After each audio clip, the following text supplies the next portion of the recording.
ધોરણ 8 ધોરણ 8માં આજે આપણે ચેપ્ટર 7 ઘન અને ઘનમૂળ બરાબર. ઘન અને ઘનમૂળ વિશે આપણે જાણીએ છીએ કે ઘન કોને કહેવાય. હવે આપણે આગળના ધોરણમાં વર્ગમૂળ બરાબર, ઘન અને ઘનમૂળ એના વિશે આપણે જાણીએ છીએ. હવે આ ચેપ્ટરમાં ઘન અને ઘનમૂળ વિશે હજી પણ આપણે થોડી દાખલા શીખવાના છે અને એને આગળના સ્ટેપ જોઈશું બરાબર. તો હવે એમાં પહેલું છે આપણે નિયમો પ્રમાણે આપણે આગળ દાખલા કરીશું. નિયમોમાં વ્યાખ્યા પણ આવશે, સૂત્રો પણ આવશે બરાબર. તો એમાં પહેલું છે કે ઘન એટલે શું?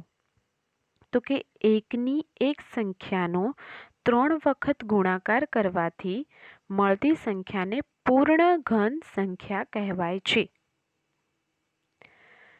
એકની એક સંખ્યાનો 3 વખત ગુણાકાર કરવાથી મળતી સંખ્યાને પૂર્ણ ઘન કહેવાય છે બરાબર. વર્ગમૂળમાં આપણને ખબર છે કે એકની એક સંખ્યાને 2 વખત ગુણાકાર કરવાથી મળતી સંખ્યા આપણે વર્ગ છે બરાબર, જે આપણે શીખી ગયા છીએ. હવે ઘન એટલે શું? આ એની વ્યાખ્યા છે બરાબર. દાખલા તરીકે મેં અહીંયા ઉદાહરણમાં આપ્યું છે 1 ગુણ્યા 1 ગુણ્યા 1 બરાબર 1. 1નો ઘન શું આવ્યો? જવાબ 1 બરાબર. હવે 2નો ઘન કરવાનો હોય તો 2ને 3 વખત ગુણવાના. 2 ગુણ્યા 2 ગુણ્યા 2 ઇઝ ઇક્વલ ટુ 8. તો આને વંચાય 2નો ઘન બરાબર 8. એવી રીતે 3 ગુણ્યા 3 ગુણ્યા 3 ઇઝ ઇક્વલ ટુ 27. તો 3નો ઘન શું આવે? 27. ઓકે, માટે 1, 8, 27 એ પૂર્ણ ઘન સંખ્યાઓ કહેવાય છે બરાબર. અહીંયા ઉદાહરણમાં આપણે જોયું એ પ્રમાણે 1, 8, 27 એ પૂર્ણ ઘન સંખ્યાઓ છે. ઓકે, ઘન કોને કહેવાય આપણે જોયું. હવે પૂર્ણ ઘન સંખ્યાઓ અસંખ્ય હોય છે બરાબર. પૂર્ણ ઘન સંખ્યાઓ અસંખ્ય છે. હવે આગળ જોઈએ ઘનમૂળમાં બરાબર. આપણે ઘન અને ઘનમૂળ શીખવાનું છે. એમાં ઘન જોઈ લીધું. હવે ઘનમૂળ એટલે શું? હવે એની વ્યાખ્યા જોઈએ તો કે આપેલી સંખ્યા જે સંખ્યાનો ઘન છે, આપેલી સંખ્યા જે સંખ્યાનો ઘન છે તે સંખ્યાને આપેલી સંખ્યાનું ઘનમૂળ કહેવાય બરાબર. આપેલી સંખ્યા જે સંખ્યાનો ઘન છે તો તે સંખ્યાને આપેલી સંખ્યાનું શું કહેવાય? ઘનમૂળ કહેવાય. હવે એને સંકેતમાં કઈ રીતે આપણે દર્શાવીશું હું તમને બતાવું. ઓકે, તો અહીંયા શું મેં અહીંયા સંકેત દર્શાવ્યું છે કે ઘનમૂળને દર્શાવવા માટે સંકેતમાં રૂટ બરાબર, અને આપણે રૂટ કહીએ છીએ, અને અહીંયા ઘન બરાબર. રૂટ અને ઘન સંકેતનો ઉપયોગ થાય છે. ફરીથી એકવાર જોઈ લઈએ. આપેલી સંખ્યા જે સંખ્યાનો ઘન છે તે સંખ્યાને આપેલી સંખ્યાનું ઘનમૂળ કહેવાય છે. ઘનમૂળને આપણે રૂટ સ્ક્વેર બરાબર, રૂટ ઘન તરીકે આવી રીતે દર્શાવી શકાય છે. આ આપણે એનો સંકેત છે. દાખલા તરીકે મેં અહીંયા તમને બતાવ્યું હતું કે 8 આપેલી સંખ્યા કઈ છે આપણને? અહીંયા 8 જે કોનો ઘન છે? 2નો ઘન છે બરાબર. 2નો ઘન 8 છે બરાબર. તો તેને શું કહેવાય છે?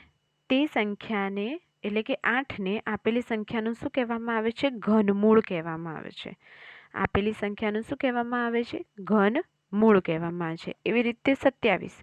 તો 27નો ઘન કોનો ઘન 27 થાય છે? તો કે 3નો ઘન 27 થાય છે. માટે આપેલી સંખ્યા કઈ કહેવાય આપણી? જે ઘનમાં આપણે દર્શાય છે 27. માટે તે સંખ્યાને આપેલી સંખ્યાનું શું કહેવામાં આવે છે? ઘનમૂળ.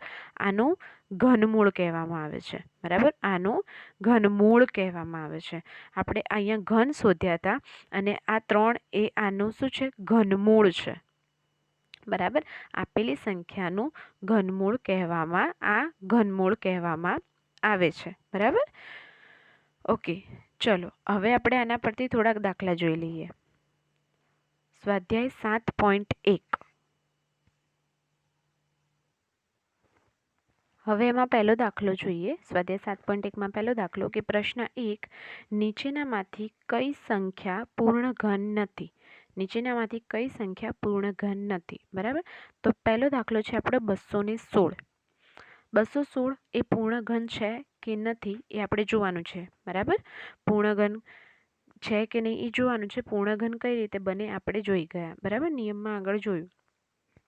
ચલો, તો હવે અહીંયા આપણે દાખલામાં જોઈએ કે પૂર્ણ ઘન જોવા માટે અહીંયા આપણે મેં શું કર્યું, એનું 216, બરાબર.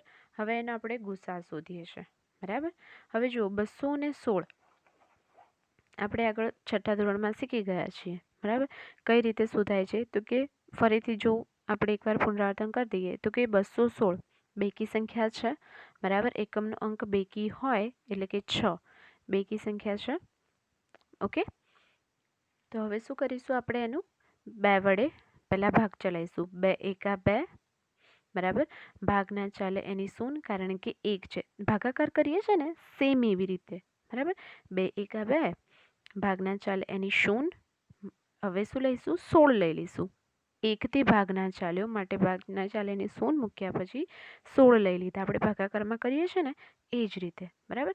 ને 2 ઈઠ્ઠા 16 આવી રીતે 2 ઈઠ્ઠા 16. ફરીથી બેકી સંખ્યા, તો અહીંયા 2 વડે ભાગ ચલાવીશું. 2 પંચા 10, 2 ચોક 8, બરાબર. જો તમને આપણે આટલા મોટા ગુણાકાર ના ફાવે 108 ગુણ્યા 2, 54 ગુણ્યા 2, બરાબર, તો આપણે આવી રીતે કરી શકીએ. હવે આગળ 54 આવ્યા, હજી 4 છે એટલે બેકી સંખ્યા વડે ચાલશે. 2 દુ 4, બરાબર. 5માંથી 4 જાય તો 1, તો અહીંયા જો એક સાઈડમાં અહીંયા વચ્ચે મૂકું તો જવાબ થઈ જશે 14. તો 2 સિત્તા 14, બરાબર. એવી રીતે 3 નવા 27, પછી 3 તરી 9 અને લાસ્ટમાં આવશે 3 એકા 3, બરાબર. હવે અહીંયા આપણા કેટલી જોડ બને છે એ જોઈએ. તો કે 216ની 2 ગુણ્યા 2 ગુણ્યા 2 ગુણ્યા 3 ગુણ્યા 3 ગુણ્યા 3, બરાબર. હવે આમાં આપણે પૂરેપૂરી જોડ બને છે એટલે કે ઘન, પૂર્ણ ઘન બને છે, બરાબર. 2નો અહીંયા ઘન આવશે, બરાબર. 2નો ઘન ગુણ્યા 3નો ઘન 216, બરાબર. 2 ને 3 વખત થયું ને, બરાબર, તો એ ઘન થયો, બરાબર. 2 ને 3 વખત આપણે ગુણ્યા તો એ ઘન થયો, બરાબર. એવી રીતે 3 ને 3 વખત થયા તો એ પણ ઘન થયો, બરાબર. 216 બરાબર 2નો ઘન ગુણ્યા 3નો ઘન, બરાબર. એ પૂર્ણ ઘન અહીંયા બની જાય છે. એના સિવાય કોઈ બીજો અવયવ અહીંયા બાકી રહેતો નથી, બરાબર. માટે 216ના અવિભાજ્ય અવયવોની 3 જોડ બને છે, બરાબર. 3 જોડ બને છે, બરાબર. કોઈ અવયવ બાકી રહેતો નથી, માટે આ સંખ્યા પૂર્ણ ઘન સંખ્યા કહેવામાં આવે છે, બરાબર. અહીંયા 3 એની જોડ બને છે, બરાબર. 2નો ઘન અને 3નો ઘન, અહીંયા કોઈ અવયવ એના સિવાય બાકી રહેતો નથી, માટે 216 એ પૂર્ણ ઘન સંખ્યા છે. ઓકે, હવે ચલો બીજો દાખલો જોઈએ. તો કે 128, બરાબર. 128ના આપણે જોઈએ તો એવી જ રીતે કે 64 દુ 128, 32 દુ 64, 16 દુ 32, 2 ઈઠ્ઠા 16, 2 દુ 4, સોરી 2 ચોક 8, 2 દુ 4 અને 2 એકા 2. ઓકે, બરાબર. હવે આપણને ગુસ્સા તો શોધતા આવડે જ છે, બરાબર. આગળના જ આખું એક ચેપ્ટર આપણું આવી ગયું છે આગળના ધોરણમાં માટે, બરાબર. ઓકે, ચલો હવે અહીંયા અવયવ જોઈ લો કે અહીંયા કોઈ અવયવ બચે છે આના સિવાય, બરાબર. તો હવે આના આપણે અવયવ જોઈ લઈએ. તો કે 2 ગુણ્યા 2 ગુણ્યા 2, બરાબર. આ 2 ગુણ્યા 2 ગુણ્યા 2, એના સિવાય આવે છે 2 ગુણ્યા 2 ગુણ્યા 2, બીજા 3 જોડ બની. હવે જુઓ, એના સિવાય 3 જોડ બન્યા સિવાય હજી પણ કોઈ સંખ્યા વધે છે, કોઈ અવયવ વધે છે. તો કે 2 ગુણ્યા 2 ગુણ્યા 2, આ એક જોડ બની, આ બીજી જોડ બની, એના સિવાય એક અવયવ અહીંયા વધે છે જે 2 છે, બરાબર. માટે અહીંયા શું લખીશું આપણે, અહીં 128ના અવિભાજ્ય અવયવની 3ની જોડ બનતી નથી, બરાબર. 3ની જોડ બનાવતા કઈ અવયવ બાકી રહે છે, 2 બાકી રહે છે. માટે આ સંખ્યા પૂર્ણ ઘન સંખ્યા નથી. આવી રીતે આપણે લાસ્ટમાં આ જવાબ લખવો જરૂરી છે, બરાબર? નહીં તો આપણો દાખલો અધૂરો ગણાય. માટે છેલ્લે આવી રીતે વ્યવસ્થિત રીતે જવાબ લખવાનો કે અહીંયા 128ની અવિભાજ્ય અવયવની જોડ બનાવતા બે એક સંખ્યા વધે છે જે 2 છે. માટે 128 એ પૂર્ણ ઘન સંખ્યા નથી. ઓકે,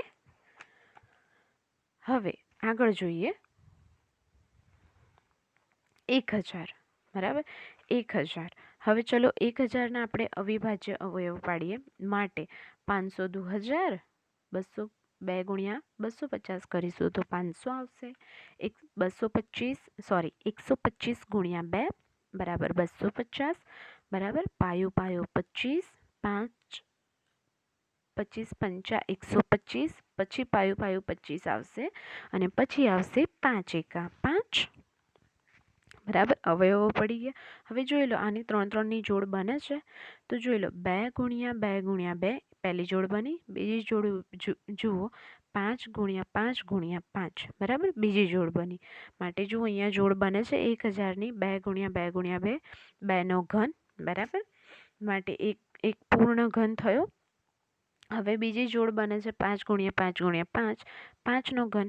માટે જવાબ લખવાનો છેલ્લે કે હા 1000 એ અવિભાજ્ય અવયવની 3 3 જોડ બને છે.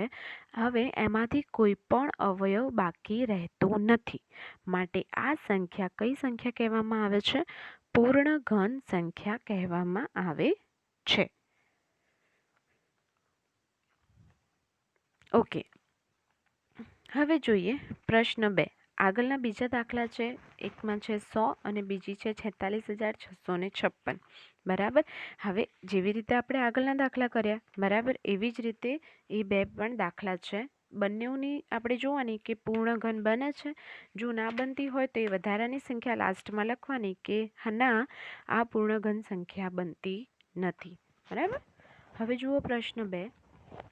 પ્રશ્ન 2માં તમને શું કીધું છે? એવી નાનામાં નાની સંખ્યા શોધો કે જેથી તેને નીચે આપેલ સંખ્યા સાથે ગુણવાથી મળતી સંખ્યા પૂર્ણ ઘન હોય, બરાબર? મળતી સંખ્યા પૂર્ણ ઘન હોય તો પહેલું છે આપણું 243.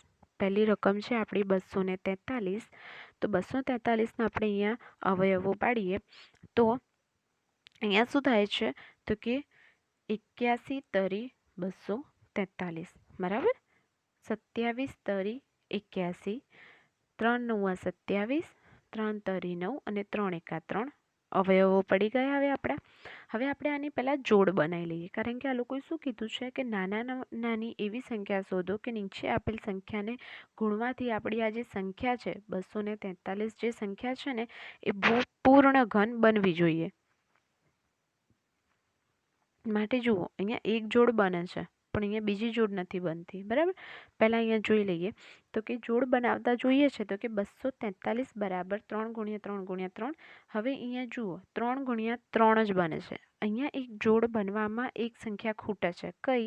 તો કે જો અહીંયા ગુણ્યા 3 હોય તો અહીંયા બીજી જોડ પણ બની જાય, બરાબર? માટે આપણે અહીંયા શું થાય છે કે 243ની અવિભાજ્ય અવયવની જોડ બનાવતા 3 ગુણ્યા 3 બાકી રહે છે. જેવી રીતે આપણે પ્રશ્ન 1માં પૂર્ણ ઘન બનતા જે સંખ્યા બાકી રહેતી હતી એ છેલ્લે આપણે જવાબમાં લખતા હતા, બરાબર? એવી જ રીતે અહીંયા લખવાનું કે 243ની અવિભાજ્ય અવયવોની જોડ બનાવતા 3 ગુણ્યા 3 બાકી રહે છે. માટે 243 એ પૂર્ણ ઘન સંખ્યા નથી, બરાબર? પૂર્ણ ઘન સંખ્યા નથી પણ આપણે એને પૂર્ણ ઘન સંખ્યા બનાવી છે. તો મેં તમને કીધું કે અહીંયા કેટલા ખૂટે છે તો કે ગુણ્યા 3 મૂકીએ તો આપણી એક જોડ બની જાય. હવે જો આ બાજુ 3ને ગુણવામાં આવે તો બંને પદમાં સામસામે બંને પદમાં 3 વડે ગુણવાના, બરાબર? કારણ કે અહીંયા આપણને એવું નથી કીધું કે પૂર્ણ ઘન સંખ્યા છે કે નથી. પ્રશ્ન 1 જેવું નથી. અહીંયા એવું છે કે પહેલાં શોધી નાખવાનું કે પૂર્ણ ઘન સંખ્યા છે તો ઓકે, અને જો નથી તો એમાં કઈ સંખ્યાને એને ગુણવાથી એ પૂર્ણ ઘન બની જાય. માટે અહીંયા કઈ સંખ્યા ખૂટે છે તો કે ગુણ્યા 3 કરીશું તો આ આપણી જોડ પૂર્ણ ઘન બની જશે. માટે જો હું આ સાઈડ 3 વડે ગુણીશ તો આ સાઈડ પણ 3 વડે ગુણીશ. માટે મેં અહીંયા શું કર્યું છે 243 ગુણ્યા 3 અને જે આ જોડ છે આપણી બરાબર, જે અહીંયા જોડ છે એને પણ મેં અહીંયા કૌંસમાં મૂકીને બહાર અલગથી અહીંયા દર્શાવ્યા છે કે ગુણ્યા 3 અને અહીંયા પણ ગુણ્યા 3.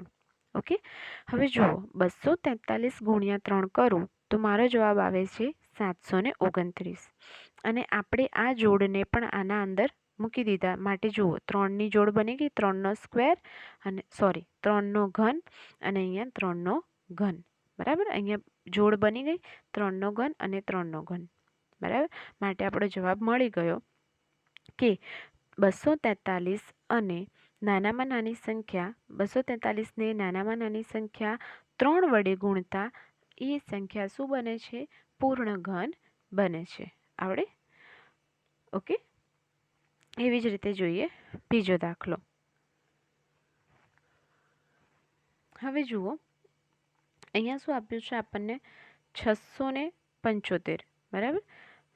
હવે જુઓ 675 અહીંયા આપ્યા છે તો સૌપ્રથમ એના અવયવો જોઈ લઈએ. તો કે 225 ગુણ્યા 3 ઇઝ ઇક્વલ ટુ 675. હવે 75 ગુણ્યા 3 ઇઝ ઇક્વલ ટુ 225. હવે બીજો અવયવ પાડીએ તો કે 25 તરી 75, પાયો પાયો 25 અને 5 એકા 5 બરાબર. 5 એકા 5 આપણા અવયવો મળી ગયા. જુઓ અહીંયા ધ્યાનથી કે અહીંયા એક જોડ બને છે 3ની, પણ 5ની જોડ અહીંયા બનતી નથી બરાબર. અહીંયા પૂર્ણ ઘન બનતા નથી. તો પહેલાં આપણે એના અવયવો સ્ટેપ બાય સ્ટેપ વ્યવસ્થિત દાખલો ગણવાનો. સ્ટેપ બાય સ્ટેપ અહીંયા લખી દીધા આપણે એના અવયવો. 675ના અવયવો 3 ગુણ્યા 3 ગુણ્યા 3, 5 ગુણ્યા 5. 3ની એક અવયવ એક જોડ બની જાય છે બરાબર, પણ 5ની જોડ પૂર્ણ ઘન બનતી નથી. હવે અહીંયા જુઓ 5ને પૂર્ણ ઘન બનાવવા માટે, એની જોડ બનાવવા માટે અહીંયા કેટલા ખૂટે છે? ગુણ્યા 5 અહીંયા આપણે કરીશું તો આપણે જવાબ મળી જશે ને. ઓકે બરાબર. અહીંયા શું ખૂટે છે? ગુણ્યા 5. ઓકે, તો અહીંયા આપણે વ્યવસ્થિત લખવાનું કે 675ની અવિભાજ્ય અવયવોની જોડ બનાવતા 5 ગુણ્યા 5 બાકી રહે છે. માટે 675 એ પૂર્ણ ઘન સંખ્યા નથી. માટે આપણે શું કરીશું? 675માં કઈ સંખ્યા ખૂટે છે? ગુણ્યા 5 કરીશું, તે પૂર્ણ ઘન બનશે. માટે 675 ગુણ્યા 5 અને જે આપણું જે અવયવો મળ્યા એના પણ ગુણ્યા અહીંયા 5 કરવાના. ઓકે, તો અહીંયા શું થશે? આપણો જવાબ મળશે 3375 અને આ સાઈડ આપણે અહીંયા જોડ બનાવી દીધી એટલે કે 3નો ઘન અને 5નો ઘન બની ગઈ પૂર્ણ ઘન સંખ્યા. માટે છેલ્લે લખવાનું કે 3375 એ પૂર્ણ ઘન સંખ્યા છે. કઈ સંખ્યા છે પૂર્ણ ઘન? આ નથી, કારણ કે જુઓ આના અવયવોમાં એ પૂર્ણ ઘન સંખ્યા નથી બનતી, પરંતુ આના જોડે હું ગુણ્યા 5 કરીશ બરાબર. અને અહીંયા 3નો ઘન અને અહીંયા 5નો ઘન બન્યા, માટે આ સંખ્યા પૂર્ણ ઘન છે. જવાબમાં શું લખવાનું? જે નવી મળીને સંખ્યા એ લખવાની બરાબર. માટે 3375 એ પૂર્ણ ઘન સંખ્યા છે.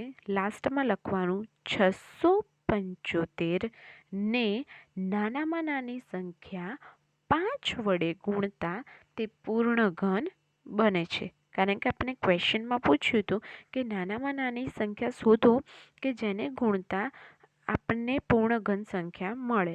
જે રકમ છે એ પૂર્ણ ઘન મળે. માટે લાસ્ટમાં આપણને જે મેન જે મૂળ પ્રશ્ન પૂછ્યો છે એનો જવાબ લખવો જરૂરી છે. માટે લાસ્ટમાં લખીશું કે 675ને નાનામાં નાની સંખ્યા 5 વડે ગુણતા તે પૂર્ણ ઘન સંખ્યા બને છે. Okay, simple. હવે જુઓ આગળનો દાખલો 100 બરાબર. 100 આપ્યા છે તો એને આપણે પહેલાં શું કરીશું? અવયવ પાડી દઈએ. 50 દુ 100, 25 દુ 50, પાયું પાયું 25 અને 5 એકા 5. અહીંયા પણ જુઓ જોડ બનતી જ નથી. 100ના કેટલા અવયવ પડે છે? 2 ગુણ્યા 2 અને 5 ગુણ્યા 5 બરાબર. અહીંયા લાસ્ટ આપણે દાખલામાં શું થતું હતું? એક જ જોડ નથી બનતી, તો એક જ આપણે સંખ્યા ગુણવાની રહેતી હતી. હવે અહીંયા શું થાય છે, બરાબર, એક પણ જોડ બનતી જ નથી. તો વાંધો નહીં, અહીંયા પહેલાં શાંતિથી જવાબ લખવાનો કે 100ની અવિભાજ્ય અવયવોની 3-3ની જોડ બનતી નથી, માટે તે પૂર્ણ ઘન સંખ્યા નથી. પહેલાં એટલું બતાવી દેવાનું. હવે આપણને કીધું છે ને કે નાનામાં નાની સંખ્યા ગુણો, તો કેટલા વડે અહીંયા કેટલા ખૂટે છે? અહીંયા જો ગુણ્યા 2 કરીશ તો જોડ બની જશે 3ની, અને અહીંયા ગુણ્યા 5 કરીશ તો જોડ બની જશે. માટે શું ખૂટે છે? 2 ગુણ્યા 5 ખૂટે છે. બરાબર, શું ખૂટે છે? 2 ગુણ્યા 5. માટે 100 આ બાજુ પણ હું 2 ગુણ્યા 5 વધારાના ગુણીશ, અને આ સાઈડ પણ 2 ગુણ્યા 5 હું વધારાના ગુણીશ. માટે 5 દુ 10, 10 ગુણ્યા 100 ઇઝ ઇક્વલ ટુ 1000. અને આ સાઈડ આપણી જોડ બની ગઈ 3-3ની, દેખાય છે? બરાબર, 2 ગુણ્યા 2 ગુણ્યા 2 ગુણ્યા 5 ગુણ્યા 5 ગુણ્યા 5, 3-3 જોડ બની ગઈ. માટે 2નો ઘન અને 5નો ઘન. માટે છેલ્લે જવાબ લખવાનો કે 1000 એ પૂર્ણ ઘન સંખ્યા છે. શું જવાબ લખવાનો? 1000 એ પૂર્ણ ઘન સંખ્યા છે. અને આપણને મૂળ જે પ્રશ્ન પૂછ્યો એનો પણ જવાબ લખવાનો કે 100ને નાનામાં નાની સંખ્યા એટલે કે 2 ગુણ્યા 5, એટલે કે 5 દુ 10 પણ કહેવાય, 10 વડે ગુણતા તે પૂર્ણ ઘન સંખ્યા બને છે. બરાબર, લાસ્ટમાં જે મૂળ ક્વેશ્ચન પૂછ્યો હોય એનો જવાબ લખવો જરૂરી છે. ઓકે, ચલો હવે આગળ જોઈશું આપણે. હવે જુઓ, આપણે લાસ્ટ શું શીખ્યા? પૂર્ણ ઘન સંખ્યા બનાવતા શીખ્યા. ઘન કોને કહેવાય, ઘનમૂળ કોને કહેવાય એ શીખ્યા. બરાબર, કઈ સંખ્યા પૂર્ણ ઘન નથી, કઈ સંખ્યા પૂર્ણ ઘન છે. જો પૂર્ણ ઘન નથી તો એનામાં કઈ સંખ્યા ગુણવાથી તે પૂર્ણ ઘન બને છે. બરાબર, આપણે એટલું શીખ્યા. હવે આગળ આપણે જોઈશું કે કઈ સંખ્યા પૂર્ણ ઘન નથી, કઈ સંખ્યા બાદ કરવાથી અથવા તો કઈ સંખ્યા અંદર ઉમેરવાથી, એટલે કે ગુણાકાર કરવાથી અથવા તો ભાગાકાર કરવાથી તે પૂર્ણ ઘન બને છે. બરાબર, ઘન અને ઘનમૂળમાં આગળના દાખલા આપણે આવતા ભાગમાં જોઈશું. ઓકે.